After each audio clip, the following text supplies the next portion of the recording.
Sistem kekerabatan di Minangkabau. A. Sistem kekerabatan matrilineal. Sistem kekerabatan sendiri dapat dibagi menjadi dua, yaitu sistem kekerabatan patrilineal dan sistem kekerabatan matrilineal. Sistem kekerabatan patrilineal adalah suatu sistem kekerabatan yang mengatur kehidupan dan ketertiban suatu masyarakat yang terikat dalam suatu jalinan kekerabatan dalam garis keturunan ayah. Sedangkan sistem kekerabatan matrilineal adalah suatu sistem kekerabatan yang mengatur kehidupan dan ketertiban suatu masyarakat yang terikat dalam suatu jalinan kekerabatan dalam garis keturunan ibu. Atau dengan kata lain, seorang anak laki-laki atau perempuan memiliki suku yang sama dengan ibunya. Ayah tidak memiliki hak untuk memasukkan seorang anak kepada sukunya.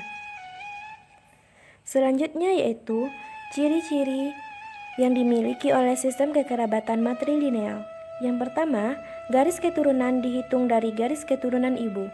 Yang kedua, suku anak dihitung berdasarkan suku ibu.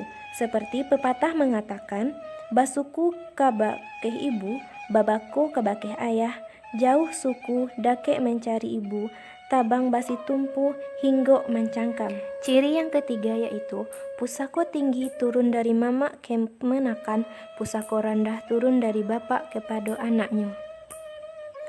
Selanjutnya, sistem perkawinan di Minangkabau.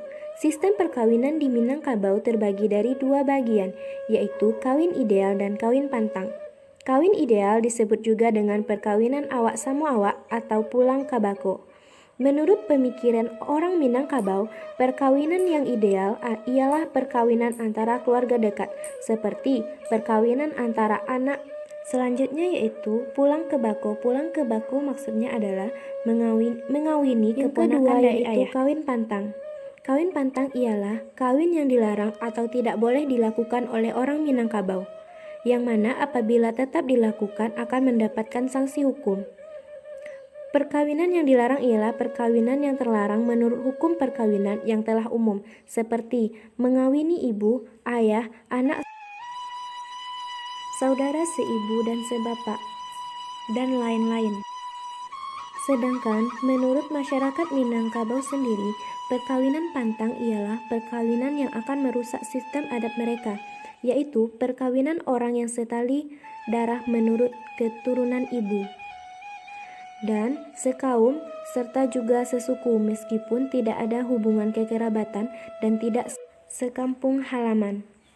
Yang ketiga yaitu sistem waris di Minangkabau. Waris merupakan barang yang ditinggalkan oleh seseorang yang sudah meninggal dunia kemudian diterima oleh ahli warisnya, bisa berupa harta pusaka tinggi, harta pusaka rendah, ataupun gelar. Dalam adat Minangkabau, yang menjawat waris ialah keturunan dari ibu, sebab di Minangkabau berbentuk matrasyaat atau sistem kekerabatan matrilineal, sehingga anak dari garis keturunan ibu yang menjadi ahli waris atau dinamakan kemenakan. Jadi, seorang penghulu yang meninggal, maka kemenakannya lah yang mendapat gelar, sebab otomatis dia akan menguasai pula harta pusaka dari almarhum mamanya.